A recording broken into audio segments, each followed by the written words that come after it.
Epístola de Paulo aos Filipenses. Vamos ler capítulo 1, verso 21. Filipenses 1, 21. Porquanto, para mim, o viver é Cristo, e o morrer é lucro. Ainda no capítulo 2, verso 5.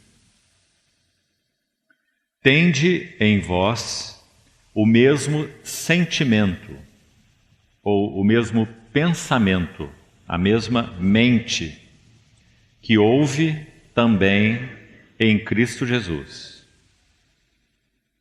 Ainda no capítulo 3, verso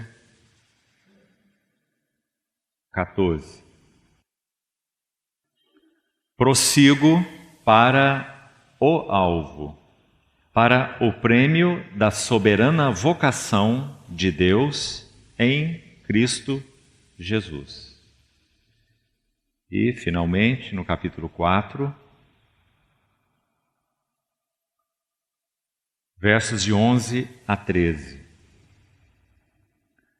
Digo isto não por causa da pobreza, porque aprendi a viver contente em toda e qualquer situação. Tanto sei estar humilhado, como também ser honrado. De tudo e em todas as circunstâncias já tenho experiência, tanto de fartura como de fome, assim de abundância como de escassez. Tudo posso naquele que me fortalece. Vamos orar. Querido Pai Celestial, te somos tão agradecidos por podermos reunir no nome do Senhor Jesus, Teu Filho, Rei dos Reis, Senhor dos Senhores. Confessamos Teu nome com alegria e gratidão em nossos corações. Suplicamos a Ti que nos dê entendimento espiritual da Tua Palavra, ajuda-nos realmente a compreendê-la e, mais que isso, que sejam palavras vindas do Senhor mesmo para o nosso coração. Fala, Senhor, que os Teus servos ouvem. Esperamos em Ti toda a provisão para esse tempo de reunião. Glorifica o Teu nome, libera a Tua palavra a nós, toma Teu cajado e exerce o Teu pastoreamento entre e sobre nós. Assim nos confiamos a Ti, Senhor. Nossa expectativa é ver algo mais das belezas e glórias do Senhor. Em Teu precioso nome oramos. Amém. Queridos irmãos, nós anunciamos há algumas quartas-feiras atrás que nós iniciaríamos uma sequência de estudos na segunda epístola de Paulo aos Coríntios. Nós sim, com a ajuda do Senhor, iremos fazer isso, mas como já comentamos que há duas epístolas, dentre as 13 que Paulo escreveu, que são profundamente autobiográficas. A epístola aos Filipenses, que está aí diante de nós, e a epístola de Paulo, segunda aos Coríntios. A segunda epístola aos Coríntios possui 13 capítulos. Então, digamos, é uma extensa autobiografia, onde nós aprendemos muito do significado de servir ao Senhor através da vida do apóstolo Paulo. A Epístola aos Filipenses é pequenina, são 4 capítulos, mas não menor em riquezas, certamente.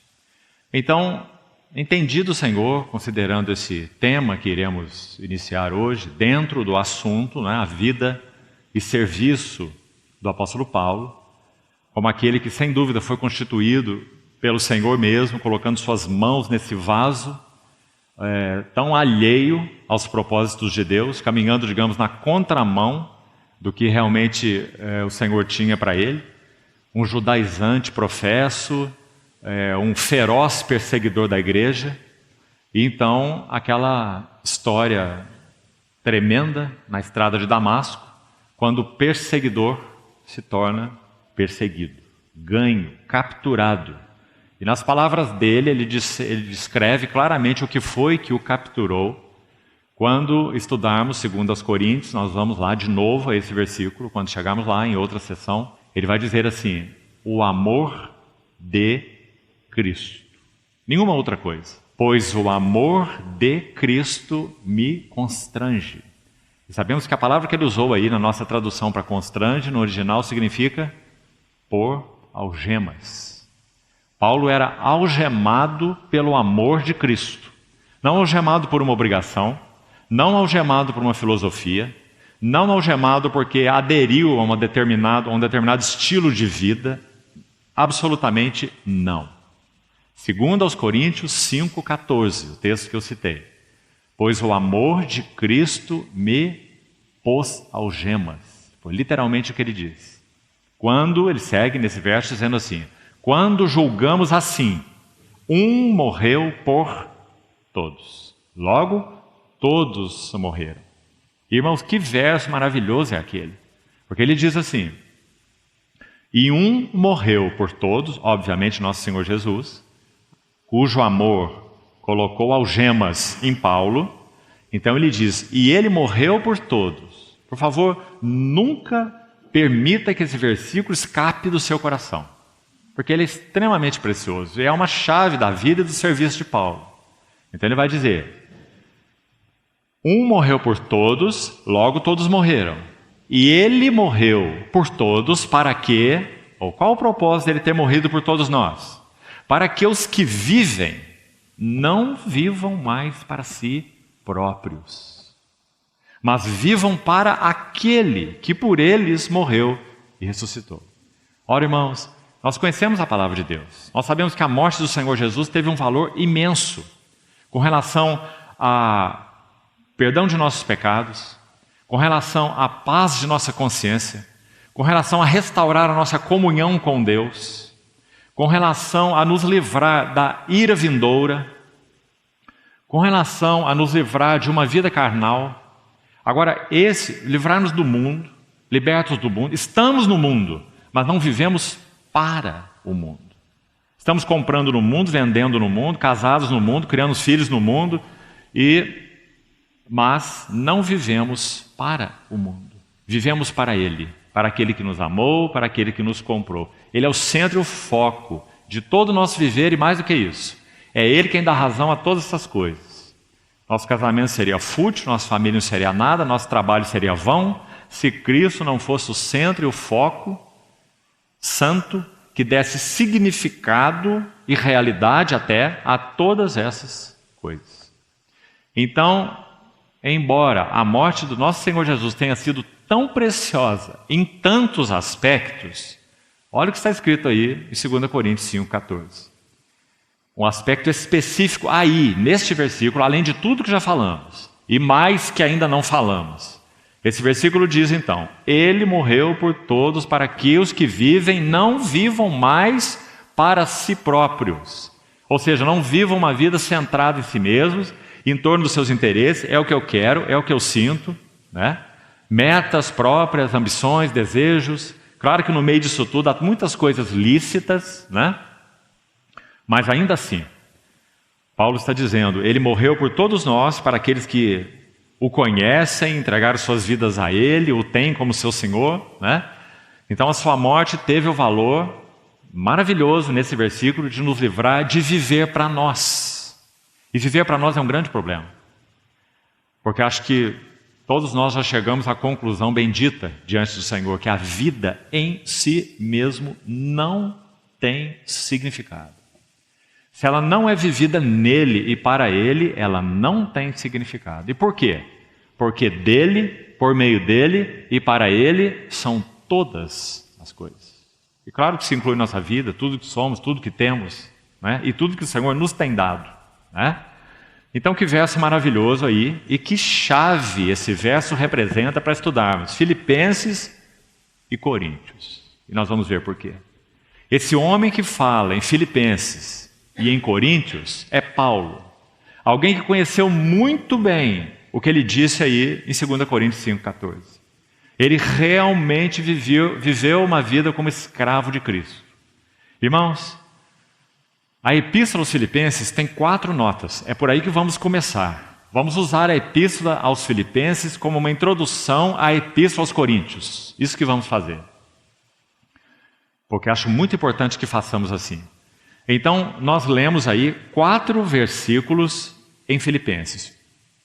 Um de cada capítulo, até o 3, um do primeiro, do segundo, do terceiro, e lemos finalmente ali aqueles 3 versículos do capítulo 4, de 11 a 13. Então, por favor, retome sua Bíblia com atenção, olhe para ela de novo, e nós vamos ver quais são as 4 ênfases que estão aí, que refletem, me permita repetir isso para ficar bem didático e bem claro. As 4 ênfases que já vou citar aí, nesses 4 versículos, elas refletem o que para Paulo significava não viver mais para si próprio. O texto de 2 Coríntios 5,14. Mas viver para aquele que por ele morreu e ressuscitou. Paulo está dizendo, graças a Deus, por causa da morte de Cristo, da ressurreição de Cristo, do derramamento do Espírito Santo, dele ter vindo a mim, como ele diz, eu era um blasfemo, eu era um irreverente. São palavras dele mesmo, aí agora para Timóteo. Eu era um perseguidor da igreja, blasfemo, insolente, irreverente e perseguidor da igreja. Mas eu alcancei misericórdia, as palavras de Paulo. E alcancei misericórdia para que em mim, o principal dos pecadores, olha a expressão que Paulo usa, revelasse Deus a sua completa misericórdia e servisse eu de um modelo para todos que hão de crer nele. Outro verso que tem sido repetido aqui muito entre nós, nesses estudos da vida e do serviço de Paulo como modelo para nós, para a nossa vida e o nosso serviço ao Senhor, né? Então, o que significa para Paulo não viver mais para si mesmo, mas sim para aquele que por mim, se aplicarmos, né, a palavra pessoalmente, que por mim morreu e por mim ressuscitou, me livrando da vida egocentrada. O que significa isso para ele?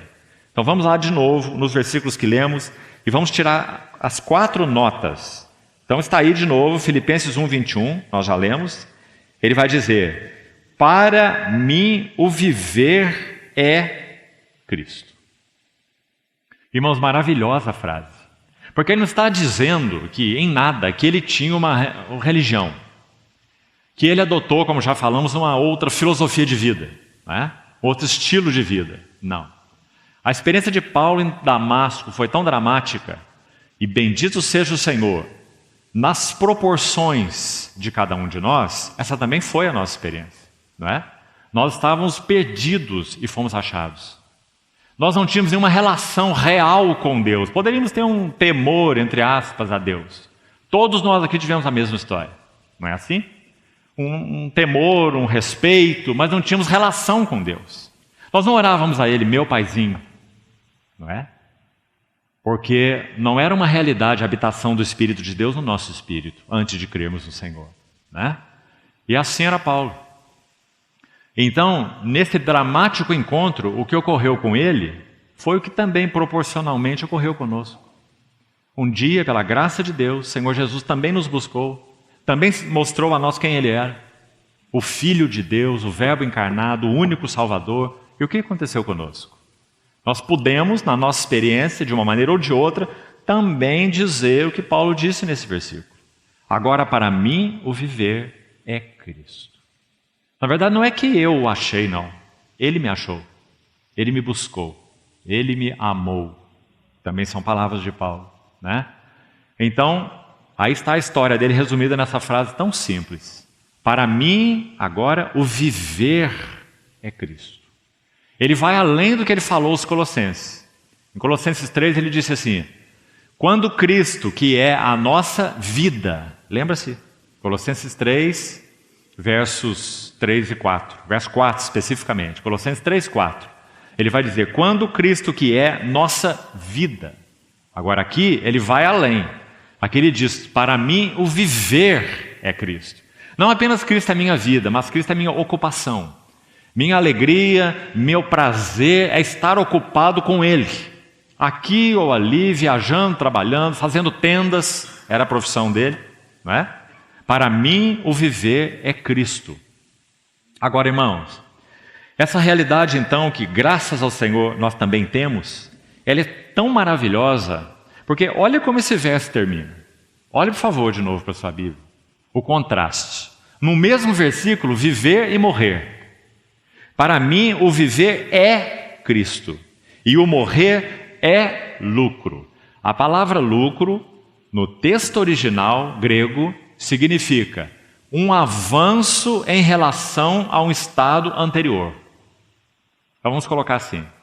Se Paulo está dizendo que essa vida agora que ele tem na carne, digamos assim, depois que o Senhor o encontrou, porque o amou, porque o buscou, já era preciosa. Para ele o viver era Cristo. Então ele está dando um passo mais aí na sequência desse versículo. É como se ele estivesse dizendo assim: e o que será depois que eu partir? Então ele usou a expressão: o morrer é lucro, ou é um avanço ainda maior na condição ou no estado de comunhão que agora eu tenho, não menor. Não é um dormir, não é o corpo indo para o pó e a alma e o espírito dormindo num estado de latência, nada disso. Para mim o viver é Cristo e o morrer é lucro. E ele vai seguir explicando isso no verso 23, olha aí com atenção. Ora, de um e outro lado estou constrangido, tendo o desejo de partir e estar com Cristo. Olha essa frase agora. O que é incomparavelmente melhor. Aí está a frase que explica a palavra lucro do versículo 21. Por que morrer é lucro? Aí a explicação. Porque estar com Ele em uma condição além dessa na qual estamos hoje, Ele mora em nós temos comunhão com o nosso Senhor, nós estamos plenamente convictos que somos dele, assim como Ele também é nosso, né? Mas Ele está dizendo, partir e estar com Ele ainda é incomparavelmente melhor do que o que podemos viver agora aqui com Ele. Irmãos, morte não é uma brincadeira. Quando Alexandre, chamado Alexandre Grande, Alexandre Magno, foi enterrado, ele conquistou o mundo inteiro. Foi o terceiro grande império, né? Babilônico, o Medo-Persa e o grego. Quando Alexandre morreu, ele pediu que o seu esquife tivesse um buraco e ele fosse enterrado com as mãos de fora. Com as mãos para fora. Ele não era um cristão, ele não conheceu o Senhor. Por que ele pediu isso? Porque ele chegou, depois de conquistar o mundo todo, conhecido da época, até a Índia, qual a conclusão que ele chegou? Essa mesmo. Que ele veio para essa vida nu e que ele voltaria dessa vida nu. Então, suas mãos estavam lá do lado de fora. Foi o pai de Alexandre Magno, Alexandre Grande, que conquistou a cidade para onde essa carta foi enviada. Filipenses. Ela recebeu esse nome por causa de Filipe II, que é o pai de Alexandre Magno. Foi ele que conquistou Filipos. Ele era rei da Macedônia. Filipe II, o pai de Alexandre. E ele conquistou Filipos, que se chamava, se não me engano, Crênites. Então ele conquistou e mudou o nome para Filipos. Ele se chamava Filipe, o pai de Alexandre. E Alexandre é o conquistador do mundo. Então, amados irmãos, olha o que Paulo está dizendo aqui. Para mim, viver é Cristo e morrer é lucro. O que é morrer para o mundo? Para aqueles que não conhecem o Senhor? Não há lucro algum, só perda. Mas para aqueles que são do Senhor, morrer é ainda melhor, lucro. Porque nós sabemos que a redenção do Senhor atingiu tudo que nós somos. E nós pertencemos a Ele. Espírito, alma e corpo, inclusive. Então aí está a primeira linda nota nessa carta, irmãos. Com ela estamos introduzindo 2 Coríntios. Nós vamos bem devagar quando chegarmos lá em 2 Coríntios e vamos ter muito o que aprender ali. Mas olha o que ele já está dizendo aqui nessa epístola aos Filipenses. Lembrando que, na verdade, na ordem, 2 Coríntios vem primeiro do que Filipenses, na ordem cronológica. Primeiro ele escreve 2 Coríntios, depois Filipenses, né? Mas nós estamos usando Filipenses, que é uma carta posterior, para entendermos 2 Coríntios. Por quê? Exatamente por ser uma carta posterior, Paulo dá essas chaves que para ele são muito claras do que significa viver e servir o Senhor. Então, quando nós formos estudar Coríntios passo a passo, uma carta anterior, digamos, Paulo ainda estava em um estágio de maturidade espiritual, podemos dizer assim, inferior do que quando ele escreveu aos Filipenses, preste atenção. Então, quando ele escreve aos Filipenses, ele dá as chaves que nós vamos aplicar para compreender 2 Coríntios. Já que 2 Coríntios é muito mais descritiva do que Filipenses. Mas as chaves estão em Filipenses, para entendermos 2 Coríntios. Então, qual é a primeira chave? Porque Paulo viveu como viveu, amou o Senhor como amou, serviu o Senhor como serviu e podemos dizer, morreu como morreu. Um mártir pelo nome do Senhor. Martirizado pelo maluco, doido, Nero. Não é? Porque ele morreu como morreu, viveu como viveu. Primeira chave. Por favor, irmão, nunca se esqueça. Ore sobre isso. Medite nisso aos pés do Senhor. Pergunte ao Senhor se realmente isso é uma realidade para você. Como nós já falamos num patamar inicial, é verdade para todos nós. Nós estávamos vivendo a nossa vida do jeito que queríamos. Não é? E nosso Senhor éramos nós mesmos. Não é? Essa era a nossa verdade. Mas, depois que o Senhor Jesus veio a nós, a história foi toda mudada. Então nós podemos, na nossa experiência, também confessar para mim o viver é Cristo. Mas que saibamos, essa verdade, em termos de experiência, é infinita. Quanto mais nós crescermos conhecendo o nosso Senhor, mais nós vamos experimentar o que isso significa. Para mim viver é Cristo, para mim viver é Cristo, para mim viver é Cristo. Nós iremos experimentando mais disso, quanto mais nós crescermos no conhecimento das belezas e das glórias do nosso Senhor Jesus. Porque é isso que Ele é. Maravilhoso, glorioso, príncipe da paz, nosso tesouro, nossa preciosidade. Quanto mais nós o conhecermos, mais nós diremos essa frase com realidade mais ampla. Para mim viver é Cristo. Qual o resultado? Paz, segurança, desfrute, descanso, alegria.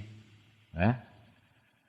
Não temos nenhuma indagação, nenhuma questão ligada à questão de morte. Aliás, irmão, nós estamos morrendo cada dia.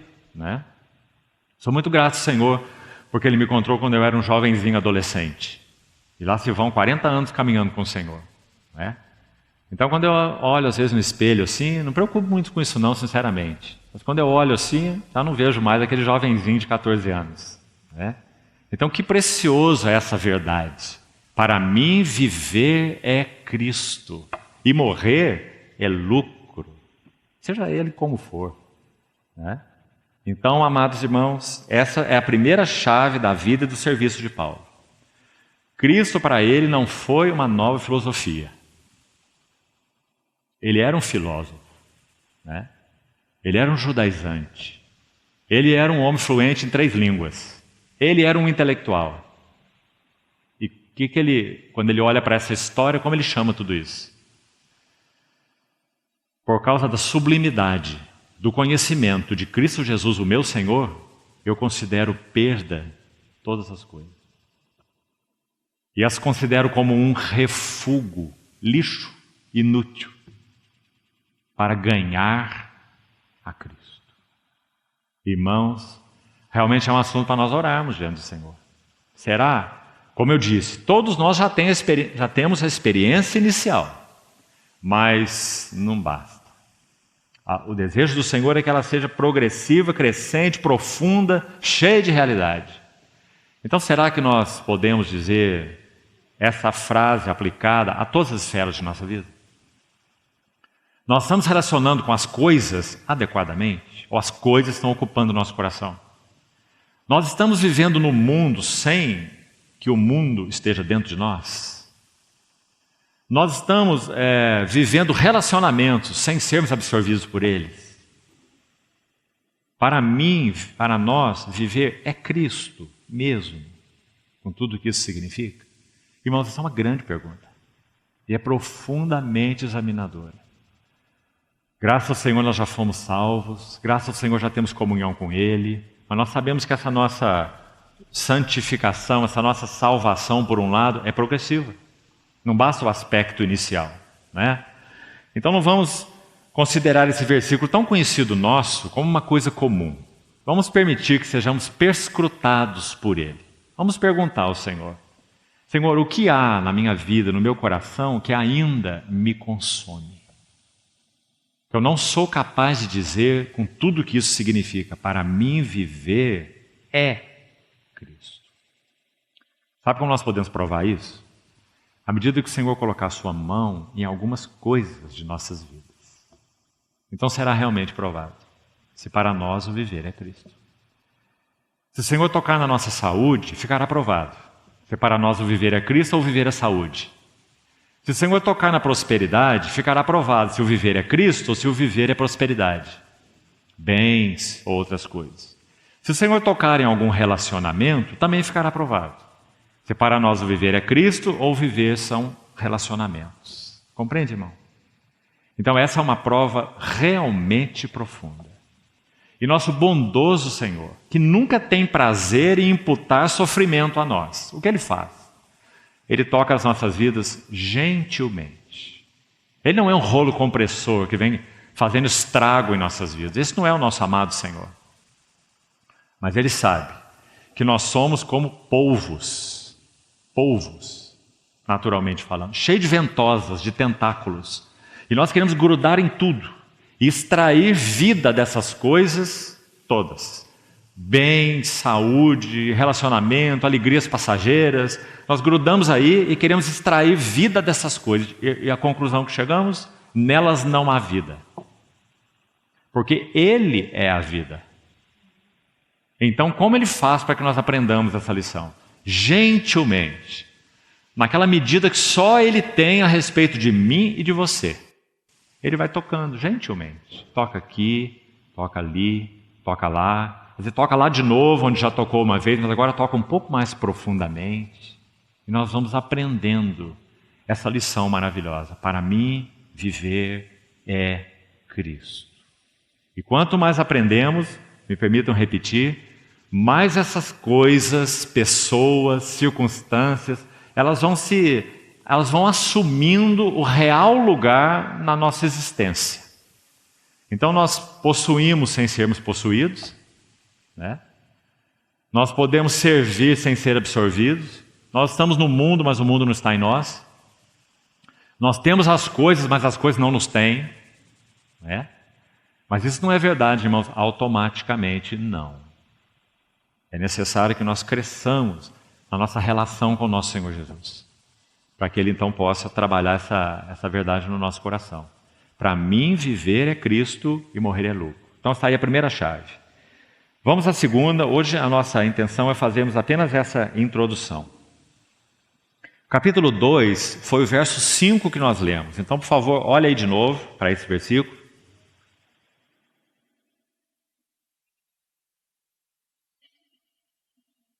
Tende em vós a mesma mente. Algumas Bíblias traduzem mesmo sentimento, o mesmo sentir. Mas a palavra exata é pensamento. Mesma mente, que houve também em Cristo Jesus. E aqui nós estamos diante daquele texto magnífico, que tantas vezes já foi usado aqui nos domingos, antes de partirmos o pão, a mesa do Senhor, e muitas outras vezes, né?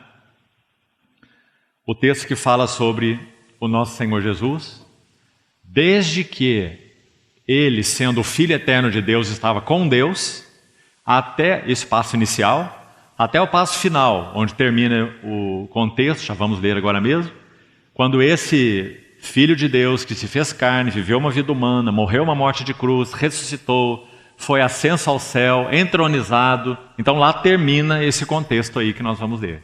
Quando é dito assim, Deus o exaltou soberanamente e lhe deu o nome que está acima de todo nome. Então Paulo faz uma exortação no verso 5, e é então mais uma chave. A primeira chave, então, para mim viver é Cristo. A segunda chave, tende em vós a mesma mente que houve também em Cristo. Está aí a segunda chave. Porque Paulo viveu como viveu, serviu como serviu, como vamos ver em 2 aos Coríntios, está aí uma segunda chave. Porque a mentalidade de Paulo era a mentalidade de Cristo. É isso. Tende em vós a mesma mente que houve também em Cristo Jesus. Qual é essa mente? Queria selecionar 2 palavras aqui, frases pequenas que vão nos ajudar. Olha aí no verso 6. Pois ele quem? Cristo Jesus. É dele que Paulo está aí escrevendo e falando. Subsistindo em forma de Deus. Não julgou como usurpação ser igual a Deus, antes a si mesmo se esvaziou, assumindo a forma de servo. Esse texto, irmãos, é muito rico. Nós não vamos nessa noite estudá-lo, não. Ele é preciosíssimo, é riquíssimo. Mas não é exatamente nosso encargo para essa noite, que é um encargo introdutório. Nós vamos hoje só separar essas 2 frases. Queria que você notasse aí então. Porque as palavras aí se repetem, não são despropositadamente. Forma de Deus e forma de servo. Por favor, não é forma, não. Não é forma de servo. Não está falando de uma forma onde algo é colocado, não. É forma mesmo. É morfe, a palavra no grego. Morfe é forma, uma forma no grego, não uma forma. Certo? Então não confunda a palavra. O que é morfe no grego? Para nós entendermos. Se uma borboleta estiver voando, nós não olhamos para ela e falamos assim, olhe lá uma forma de borboleta. Nós falamos, olhe lá uma borboleta. Por quê? Aquela forma identifica o que aquele inseto é. Não é? Se fosse um besouro, nós dizíamos, olha lá um besouro. Não é? Borboleta e besouro são completamente diferentes. Então, quando essa palavra é usada para o Filho eterno de Deus, ele tem a forma de Deus. O que isso significa? Porque a borboleta tem aquelas 2 asas fininhas, tem aquelas patas, aquele corpinho comprido e completamente diferente do besouro. Por quê? Porque ela tem natureza de borboleta. Então, quando aquele serzinho está se formando, não é? E ela sai ali do casulo, aquela lagarta se transforma, não é? Então ela assume aquela forma, porque a natureza é de borboleta, não é de besouro. O que vai sair do casulo não é um besouro, é uma borboleta, porque tem natureza de borboleta. Por que nós estamos enfatizando isso? Porque a palavra morfe, forma de Deus, é essa. Está dizendo que o Senhor Jesus foi quem foi. E o Senhor Jesus viveu como viveu, no estilo de vida, nas coisas que ele fez, nas coisas que ele falou, na mentalidade que ele tinha, porque ele viveu da maneira como viveu. Porque ele era o que ele era. Ficou claro isso? É por causa da natureza dele. Ele é o Filho Santo de Deus. Então, quando esse verbo se fez carne, o que ele manifestou? Ele manifestou só o que ele era. Manifestou a natureza dele. Então Paulo está dizendo, ele subsistindo em forma de Deus. Qual é essa forma de Deus? Ele tem a natureza de Deus, porque ele é Deus. No princípio era o verbo estava com Deus e o verbo era Deus. E o verbo se fez carne e habitou entre nós. Qual era a sua forma aí? Cheio de graça e de verdade. E viveu aquela vida tão maravilhosa como viveu. Por quê? Porque ele tem a natureza de Deus. Ele é Deus, não é menor que Deus. Não foi criado por Deus. Não é um ser diferente de Deus. É o próprio Deus, o verbo encarnado. Por isso, irmãos, nós falamos tantas vezes. Você pode ficar completamente indiferente diante de Buda, de Maomé, de Confúcio, de quem você quiser. Não vai mudar nada na sua vida. Mas você nunca pode ficar indiferente diante de Jesus. Porque ele não é Buda, Confúcio, Maomé, ou uma reencarnação de qualquer coisa dessas. Isso não é doutrina bíblica, isso não é verdade, não é? Ele é o unigênito Filho de Deus. Então, diante de Jesus, ninguém fica isento. Ou nós confessamos o seu nome, ou nós negamos o seu nome. Não há terceira alternativa, não é? Porque ele é quem é, subsistindo em forma de Deus. Isso que ele é. Porque viveu como viveu, falou como falou, andou como andou, essa vida maravilhosa que ele tinha, porque ele é Deus, forma de Deus. Agora, essa outra expressão é tão bonita nesse contexto, né? Ele assumiu a forma de quê? Qual é a outra forma? De servo. É maravilhoso, irmãos. É muito lindo, irmãos. Porque se é coerente, e saiba que é isso que a Bíblia está dizendo. O que nós já falamos no início. Então vamos para a segunda frase. Veja a implicação. Porque ele viveu como servo. Irmãos, você pode imaginar a face do Criador sendo esbofeteada? A face do Filho de Deus eterno ser cuspida? Aquele cetro colocado na mão dele, aquele manto escarlate escarnecendo dele? Salve, Rei dos Judeus! Se és filho de Deus, salva-te a ti mesmo. Você pode imaginar uma coisa dessa? Se ele não fosse servo, um olhar do nosso Senhor Jesus fulminaria os seus inimigos. Ou não? Como João registra no seu evangelho? Aquela guarda que foi enviada para prendê-lo no Getsemane. Uma guarda para prender um homem comum, naturalmente falando, claro. O que aconteceu com aquela guarda? Quando eles chegaram no Getsemane com cacetetes e tochas, porque era noite, e foram prender o Senhor Jesus. E ele era um homem tão comum que eles tiveram que perguntar quem era, não é? Nosso Senhor se adiantou aos seus discípulos e disse assim: a quem buscais? Para os guardas. Eles responderam: a Jesus, o Nazareno. Ele respondeu: eu sou. E João vai registrar. Quando ele disse eu sou, os guardas recuaram e caíram por terra. Por quê? Porque eu sou na boca de Jesus reflete o eu sou da sarça ardente que Moisés viu. Quando Moisés perguntou quem era o nome desse que estava se mostrando a ele naquela sarça, o que o Deus eterno disse? Eu sou o que eu sou. Então, quando essa palavra é falada da boca daquele que é o eu sou, verbo feito carne, aquela pobre escolta de guardas, só com a sua palavra recuou e caiu por terra. Agora, por que isso aconteceu? Para que fosse dado um testemunho muito claro daquilo que ele já havia dito em João 10. Ele já havia dito assim, vamos lembrar: ninguém tira a minha vida. Porque ninguém tem poder para fazer isso. Ele é quem é. Ninguém tira minha vida.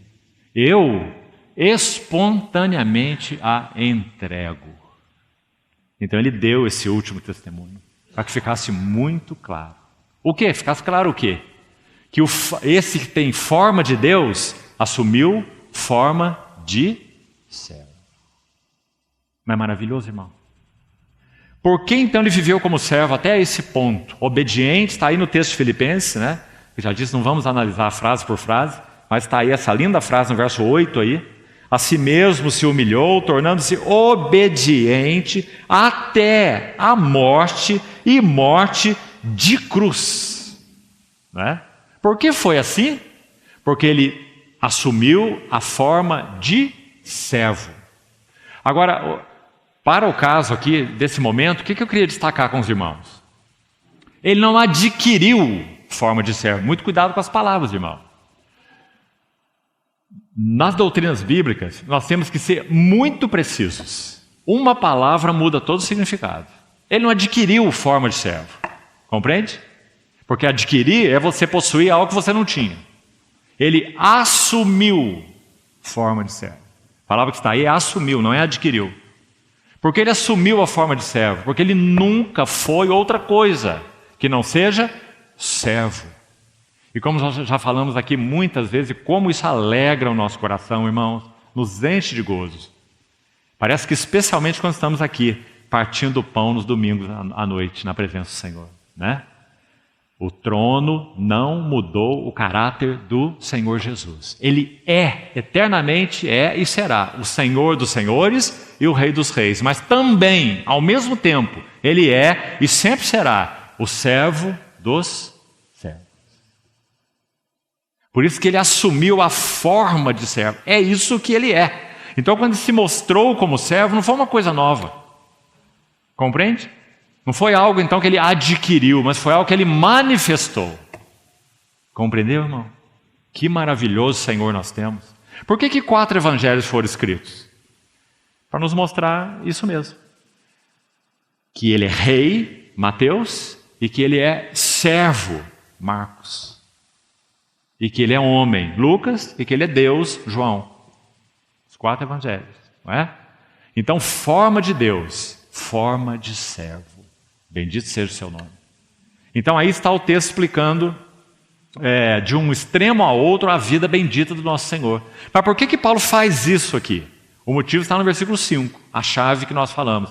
É porque ele vai dizer, ele já disse aí no verso 5, tende em vós a mesma mente que houve também em Cristo Jesus. Que mente é essa? Nos lembremos sempre, ele é Deus. Ele não se fez Deus, ele é Deus. E nem estritamente falando, ele se fez servo. Ele se mostrou, se manifestou como servo. Sempre foi servo. Esse é seu caráter eterno, ele é servo. Antes de passar para a terceira chave, me permita complementar algo aqui. Acho que seria bom irmos ao texto, não só citarmos. Deixa aí, por favor, marcado o texto de Filipenses. Já voltamos. Abra, irmão, por favor, Lucas 12. Queria fazer um comentário aqui que me parece tão rico, tão lindo, tão sublime para todos nós que somos servos do Senhor. Irmãos, irmãs. Lucas 12, 35.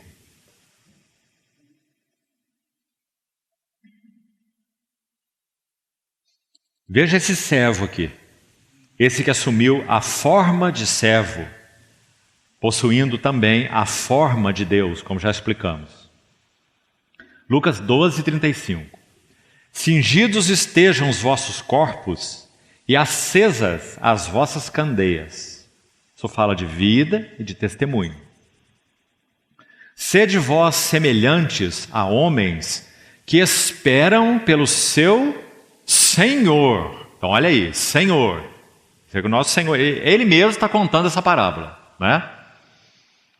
Ao voltar ele das festas de casamento, para que quando vier e bater a porta, logo lhe abram. Bem-aventurados, cheios de júbilo, aqueles servos, olha aí, a quem, de novo, o Senhor, quando vier, os encontre vigilantes. Agora, aí está a frase impressionante. Vamos olhar para ela. Em verdade vos afirmo que Ele, quem é esse Ele? O Senhor, né? Ele há de cingir-se, dar-lhes lugar à mesa, dar-lhes a quem? Aos servos, aos seus servos. E aproximando-se, agora nós temos aqui essa frase linda, os servirá. Irmão, foi Ele quem falou isso, o nosso Senhor. Então você quer ampliar a figura, quer pensar bem nela? Vamos usar a imaginação santa? Naquele dia, quando estivermos diante do Senhor, se nós formos o que está escrito no verso 42 aí à frente, quem é, pois, o mordomo fiel e prudente, a quem o Senhor confiará seus conservos para dar sustento ao seu tempo? Está vendo? Se pela misericórdia do Senhor formos fiéis e prudentes até aquele dia da vinda do nosso Senhor Jesus Cristo, o que Ele está dizendo que Ele fará? Irmãos, é óbvio que essa linguagem é figurada, certo? Mas veja a implicação dela, o que ela significa. Preparar-nos-á uma mesa, preparar-nos-á lugar à mesa.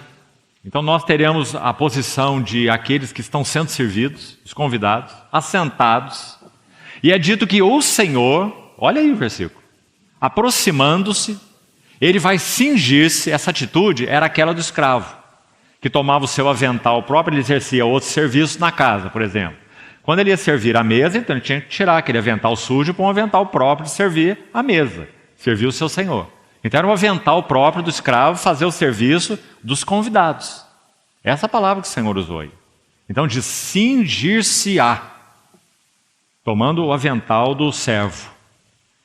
E, aproximando-se, os servirá. Queridos irmãos, que cena! O Senhor dos Senhores, aquele que recebeu o nome que está acima de todo nome, aquele cuja língua, aquele cujo joelho de céus, terra, debaixo da terra, se dobrarão, e toda língua confessará que Jesus Cristo é o Senhor, para a glória de Deus Pai. É Ele mesmo. Ele mesmo vai se cingir, preparar lugar à mesa para os seus servos e, aproximando-se, os servirá. Que maravilha, irmão. Quem é, pois, o mordomo fiel e prudente? Que bênção. Então aí está a segunda chave, lá em Filipenses, que Paulo mencionou. Cristo é a minha, né? E ali está exortando os filipenses, que seja a vossa, tende em vós a mesma mente que houve também em Cristo. Então parece que não precisamos mais explicar muito sobre isso, né? Como nós podemos viver a vida da igreja? Como nós podemos nos relacionar? Qual é nesse aspecto aqui, essa chave aqui? O que significa essa chave da vida cristã? O que significa essa chave do serviço cristão? Significa que nós não vamos conseguir viver um dia sequer juntos. Um dia sequer. Servindo uns aos outros. Se não houver em nós a mesma mente que houve também em Cristo Jesus. O que aconteceria conosco? Nós íamos brigar por posições, ciúmes, contendas, partidarismos. Eu quero ir para cá, outro grupo quer ir para cá, eu penso assim, o outro pensa assado, eu sou de Paulo, eu sou de Apolo, eu sou de Cefas, etc. Não é? Soberbas, presunções, vaidades, não é? E nós não teríamos sequer um dia juntos, sem nos degladiarmos. Tende em vós a mesma mente que houve também em Cristo. Qual o modelo que temos para nos servirmos uns aos outros? Não é de ninguém menos que o do nosso Senhor Jesus. Amarmos uns aos outros incondicionalmente. Nos relacionarmos não baseado em simpatias. Esse irmão que eu gosto muito dele, o jeitinho dele, tenho simpatia com ele. Essas coisas são só carnais e humanas, não tem valor nenhum. Tende em vós a mesma mente que houve também em Cristo Jesus. Forma de Deus, forma de servo. Então nós podemos viver juntos. Podemos viver a vida da igreja. Irmãos, não é lindo que não haja nenhuma sociedade na face da terra que tenha o privilégio que a igreja de Deus tem. Não é? Nenhuma delas consegue viver assim. Todas elas têm comunhão de interesses. Ou são interesses intelectuais, ou são interesses filosóficos, ou são interesses filantrópicos. Intelectuais, filosóficos ou filantrópicos. Todas as associações da face da terra têm esses três, ou um desses três objetivos. Só a igreja vive como vive. Porque a igreja não é uma sociedade de fraternidade, de filantropia, de filosofia. É o corpo de Cristo e a igreja do Deus vivo, habitada pelo Espírito do Senhor. Né? Então, tende em vós a mesma mente que houve em Cristo. Essa é a chave.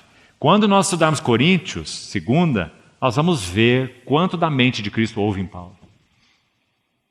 Foi ele que pregou para os coríntios, ele entrou numa cidade pagã, idólatra, imoral, Corinto, terrivelmente imoral. Havia um templo lá de Vênus, onde havia prostitutas cultuais, como eram chamadas, funcionárias do templo, quer dizer, vai adorar aquele deus, ou aquela deusa Vênus, como o homem é, né? Em si mesmo. Como que adora essa deusa Vênus? Que não existe, né? Isso é uma mitologia, isso é uma bobagem, né? Como se adora essa deusa? Se adora com fornicação, com prostituição. Havia 1000 prostitutas fichadas no templo de Vênus. E assim se adorava essa deusa. Coisa mais horrível, irmão.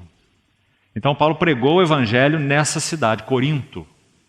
E a igreja de Deus foi estabelecida em Corinto. Que coisa maravilhosa, irmão. Paulo, quando escreve para eles, fala assim: vocês foram impuros, idólatras, adúlteros, avarentos. Isso ele escreve para eles assim. Aí ele fala: tais fostes alguns de vós, mas vós vos lavastes. Mas fostes purificados, santificados em nome ou pelo nome do Senhor Jesus Cristo e no Espírito do nosso Deus. Não é lindo? Então ele escreve essa epístola para eles mesmos, para os coríntios, né? E ele expressa, como nós falamos, essa chave na relação com eles. Porque ele pregou, eles nasceram pela pregação de Paulo. E eles começaram a questionar o ministério dele. Será que esse homem é de Deus mesmo? Será que isso que Paulo está falando é o caminho mesmo da verdade? e começaram a questionar a vida e a autoridade apostólica dele. Sabe o que ele fez com eles? Ele escreveu de volta assim: se eu mais vos amo, eu serei menos amado? Eu mais me gastarei, e ainda me deixarei gastar em prol das vossas almas. Irmãos, isso realmente é a mente de Cristo. Porque qualquer outro não diria isso. Não é? Qualquer outro tomaria uma vara na mão e iria para cima daquela Assembleia de Corinto e dizia: vocês estão loucos? Quem que vocês eram antes de eu chegar aqui? Que vida que vocês viviam? A quem vocês pertenciam? Que Deus vocês conheciam? Não é? Vocês devem tudo a mim. A minha pregação de Jesus para vocês. Ele não fez isso. Tende em vós a mesma mente que houve em Cristo Jesus. Irmãos, veem que chave preciosa é essa? Vamos concluindo. A terceira chave, Filipenses 3,14. Vamos voltar lá. Prossigo para o alvo. Então, primeiro Paulo disse: Cristo é meu viver, capítulo 1, verso 21. Depois ele disse: Cristo é minha mente, e haja em nós e em vós a mesma mente que houve em Cristo. Agora no capítulo 3, verso 14, ele vai dizer em outras palavras: Cristo é meu alvo, porque ele diz: prossigo para o alvo, o prêmio da soberana vocação de Deus em Cristo Jesus, ou ascensional vocação de Deus em Cristo Jesus. Paulo entendia a jornada cristã como helicoidal, digamos assim. O Senhor o chamou, o Senhor o buscou, o Senhor o encontrou, ele nasceu de novo, ele creu no Senhor, ele entregou a sua vida ao Senhor. Tudo isso foi um passo inicial. E agora ele via que essa carreira era assim, helicoidal. Então ele usa essa expressão aí, soberana nas nossas Bíblias. A ideia no texto original é ascensional. Ascensional, vocação de Deus em Cristo Jesus. Por isso ele fala para o conhecer. Paulo já conhecia Cristo. Então por que ele fala no verso 10 aí, 3:10, para o conhecer? Conhecer aquele que ele já conhecia? O que ele quer dizer? Ele está dizendo exatamente isso. Que o nosso conhecimento do Senhor Jesus é sempre ascensional. Nós vamos o conhecendo mais, o amando mais, o desejando mais, entrando numa relação mais profunda, mais íntima com Ele. E isso era tudo que dominava a vida de Paulo. Ele não vivia para isso, e mais para isso, e mais para aquilo, e mais esse interesse, mais outro interesse. Não. Um alvo. Prossigo para o alvo, e não um alvo. Maravilhosa chave. Porque quando estudarmos 2 aos Coríntios, nós vamos ver essa chave brilhando lá. Paulo foi um homem de uma coisa só. Aliás, está escrito aí no verso 13. Veja, por favor, 3:13 de Filipenses. Irmãos, quanto a mim, não julgo havê-lo alcançado. Alcançado o quê? A plenitude. Esse pleno conhecimento de Cristo. Né? Aí então ele diz: mas uma coisa faço. Aí está outra frase que denota parte do nosso problema. Mesmo sendo cristãos, e até mesmo amando o Senhor muitas vezes, nosso coração ainda é muito dividido. Ainda temos muitos amores, muitos alvos. Mas esse não era Paulo. Ele diz: uma coisa faço, só uma, esquecendo-me das coisas que para trás ficam e avançando para as que diante de mim estão, prossigo para o alvo. Então, essa é a terceira chave.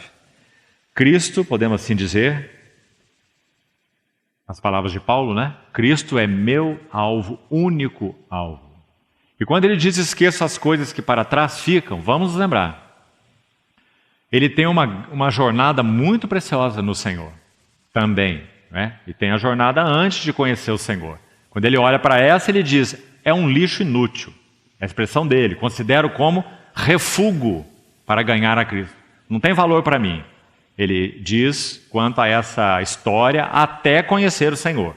Agora, Paulo tem uma história, depois que ele conheceu o Senhor, até escrever aos Filipenses. Já se passaram aqui mais ou menos 20 anos, mais que isso, seguindo o Senhor. Já uma história com o Senhor. Viagens missionárias, pregação do Evangelho, igrejas estabelecidas em várias cidades, né? Mas ele também olha para isso e aplica a mesma frase. esquecendo-me das coisas que para trás ficam. O que ele quer dizer?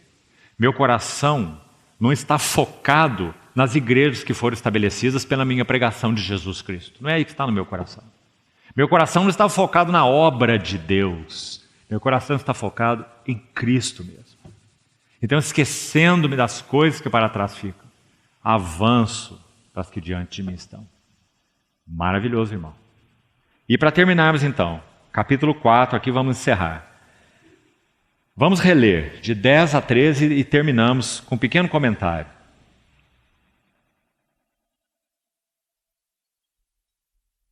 Alegrei-me sobremaneira no Senhor, porque agora uma vez mais renovastes a meu favor o vosso cuidado. Então, se conhecemos bem a epístola e a história, nós sabemos que Paulo estava preso numa prisão domiciliar em Roma e que os filipenses enviaram um donativo para Paulo. Talvez um pouco de dinheiro, talvez alguns mantimentos, talvez roupas, né? Para ele estava preso. Então, eles amavam a Paulo, essa assembleia foi estabelecida pelo amor de Paulo, pela pregação de Cristo, né? Então ele agradece e diz: eu me alegrei no Senhor porque vocês renovaram a meu favor o vosso cuidado. Agora, uma nota aqui, irmãos, que gostaria que ficasse bem fixa nos nossos corações. Olhe o cuidado de Paulo.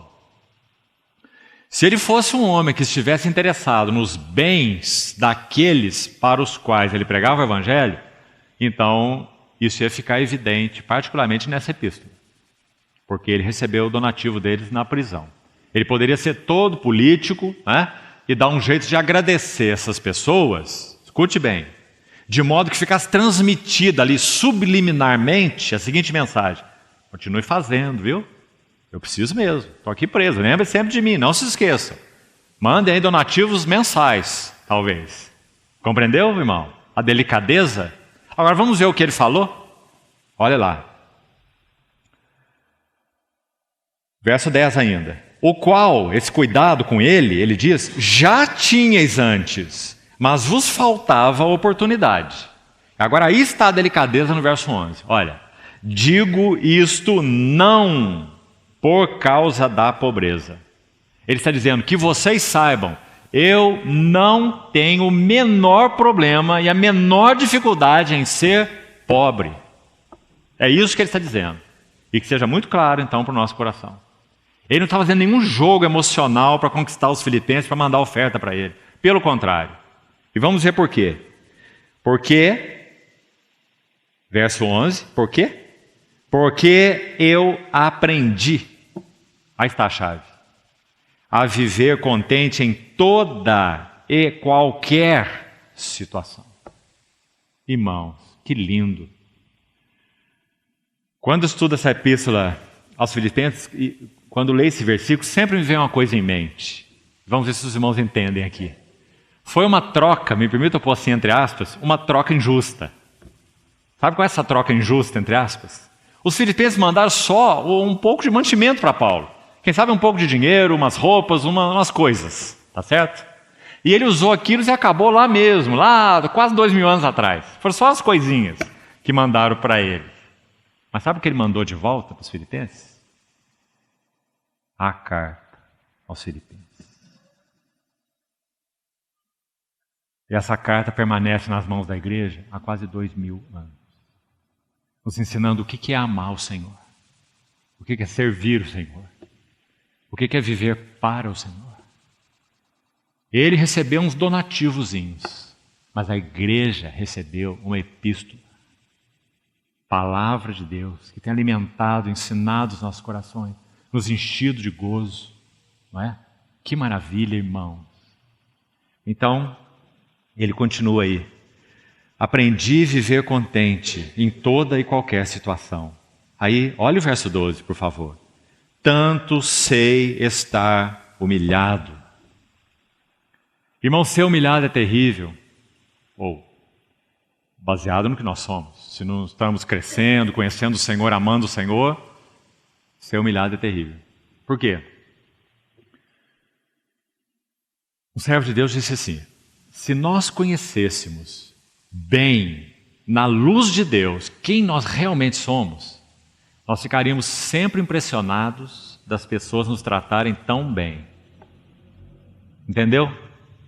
Porque nós não somos nada e nem merecemos nada de ninguém. O que nós merecíamos era o juízo de Deus, né? Mas nós achamos que nós somos muita coisa e que merecemos consideração, merecemos respeito, merecemos honra, merecemos e merecemos e merecemos. Por isso a vida é tão pobre. Mas esse não era Paulo.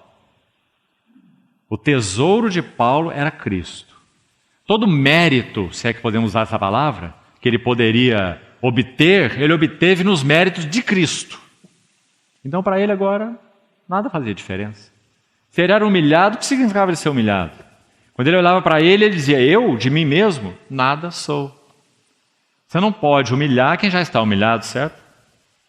Mas também você não pode enriquecer quem já é rico. E Paulo também era muito rico, extremamente rico.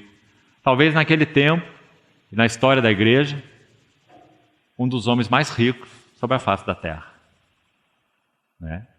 Rico de Cristo, rico do conhecimento do Senhor. Então, sem ser humilhado, sem que Cristo seja o nosso viver, se Cristo não é nosso viver, ser humilhado é morte para nós. Mas se Cristo é nosso viver, ser humilhado não é nada para nós. É só o lado diferente de ser honrado. Mesma coisa. Então eu sei ser humilhado.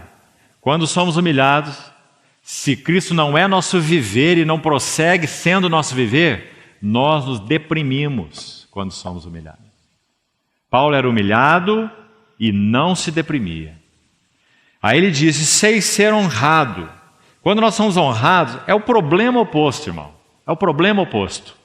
Quando somos honrados, nós achamos que somos alguma coisa, né? Então enchemos o peito aí, né? E recebemos a honra. Realmente eu mereço. Sou bom nisso, né? Mas Paulo diz: eu sei ser honrado. Então ele não se ensoberbecia quando era honrado. Dois extremos. Depressão é um extremo, soberba é outro extremo. Olha como é que nós somos complicados por não conhecermos a verdade. Nós mandamos o deprimido para o psiquiatra, certo? O deprimido precisa do psiquiatra, mas ninguém manda o soberbo para o psiquiatra, não é? Agora, segundo a Bíblia, a depressão e a soberba são somente dois polos do mesmo problema. Um ego muito forte. Então esse ego muito forte, quando entende que é tratado mal, quando não é dado o que ele merece, ele deprime. Aí vai para o psiquiatra.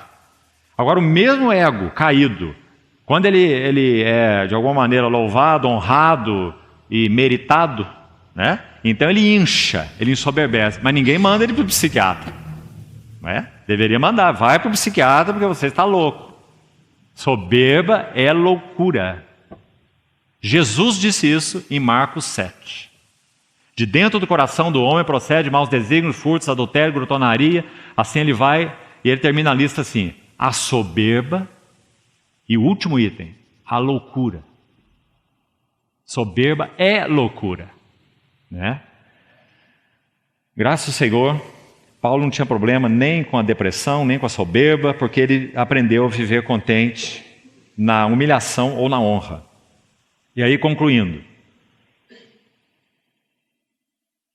tanto sei estar humilhado, como também ser honrado em tudo, em todas as circunstâncias, já tenho experiência, tanto de fartura como de fome, assim de abundância como de escassez. E aí está, especificamente, a chave, olha. Qual é a chave aqui?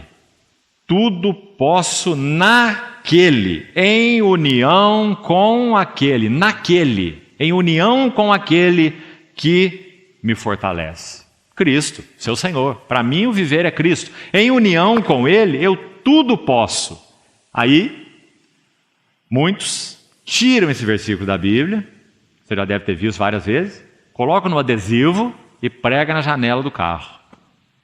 Tudo posso naquele que me fortalece. Sabe o que ele quer dizer? Basta eu querer uma coisa e pedir em nome de Jesus, Ele vai me dar essa coisa, porque tudo eu posso naquele que me fortalece.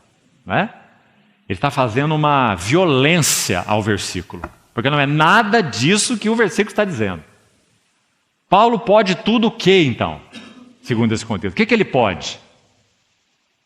Será que não está claro, irmãos? Ele pode ser humilhado, ele pode ser honrado, ele pode ter abundância, ele pode ter escassez, e não tem importância nenhuma, porque ele tudo pode em união com aquele que o fortalece. É isso que ele pode. Então, bendito seja Deus. Essa é mais uma chave para viver como ele viveu. Podemos dizer que os coríntios, de certa maneira, o humilharam, porque questionaram a vida apostólica dele. E o que ele fez? Ele humilhou os coríntios? Não. Eu sei ser humilhado. Eu sei ser honrado. Eu sei ter abundância. Eu sei ter escassez. O que acontece quando temos abundância? Para concluirmos. Nós nos tornamos, ou achamos que somos autossuficientes. Eu tenho. Eu possuo. Então nós temos um senso de autossuficiência, né? Paulo não tinha. Ou quando não temos, o que acontece conosco quando temos pobreza? Murmuração. Ah, eu não tenho, eu não posso. O outro tem, eu não tenho. Não é? Murmuração. Quando nós não temos. Então Paulo nem murmurava, não tendo, e nem concebia um senso de autossuficiência, tendo. Compreendeu? Sei ter abundância, sei ter escassez. Tudo posso em união com aquele que me fortalece. Irmãos, é muito encorajador essa epístola. Realmente, os filipenses e nós, né, como falei, fomos muito privilegiados em receber essa cartinha aí. Porque ela é de alguém que conheceu a Deus profundamente. E por isso ela expõe nossas misérias. Quanto o nosso coração é pequenininho, quanto nós não aprendemos é nada quando lemos essa epístola. Mas nós podemos orar ao Senhor: Senhor, ensina-me. Porque o Senhor veio a mim e não eu fui a ti. O Senhor que me escolheu e não eu escolhi a ti. O Senhor que me amou primeiro e não eu primeiro que amei a ti. Então agora, Senhor, completa o trabalho que o Senhor começou em minha vida. Para que eu também possa dizer: para mim viver é Cristo. Para que eu possa dizer: tudo eu posso em união com aquele que me fortalece. Então nós teremos uma vida livre, irmãos, livre. Livre de riqueza, livre de pobreza, livre de honra, livre de humilhação, livre de tudo, livre de todos. E poderemos servir a todos. Para isso o Senhor nos tem chamado. Então que o Senhor encontre lugar no nosso coração, para continuar falando ao nosso coração. Vamos orar. Querido Senhor, tão agradecidos nós somos, porque o Senhor veio nos procurar e o Senhor nos encontrou. Nós éramos os pobres, nós éramos os alienados, mas agora Tu és o nosso viver, Tu és nossa vida. Ah, Senhor, nós Te agradecemos tanto, Te devemos tudo o que nós somos. Mas também temos uma oração, que o Senhor não nos permita seguir, mesmo como sendo Tua propriedade, Teus filhos, não nos permita seguir pobres espiritualmente. Aumenta nosso conhecimento do Teu amado Filho. Aumenta nossa união com Ele. Ó Senhor, Tu és nossa preciosidade. Queremos que o Senhor seja para nós um alvo todo absorvente, todo consumidor, o alvo acima de qualquer outro alvo. Por isso, Senhor, ensina essas lições a nós, para que vivamos sim vidas cristãs intensas, e que o Senhor possa se servir de nós, até que o Senhor venha. Obrigado por Tua preciosa palavra, obrigado pela vida de Paulo, e obrigado porque o Senhor o pôs como modelo daquilo que o Senhor também quer ansiosamente realizar nos nossos corações. Aqui nós estamos, Senhor, e nos oferecemos renovadamente a Ti. Trata conosco, ensina-nos, leva-nos à maior maturidade em Ti, Senhor, para louvor da glória da Tua graça. Em nome do Senhor Jesus. Amém.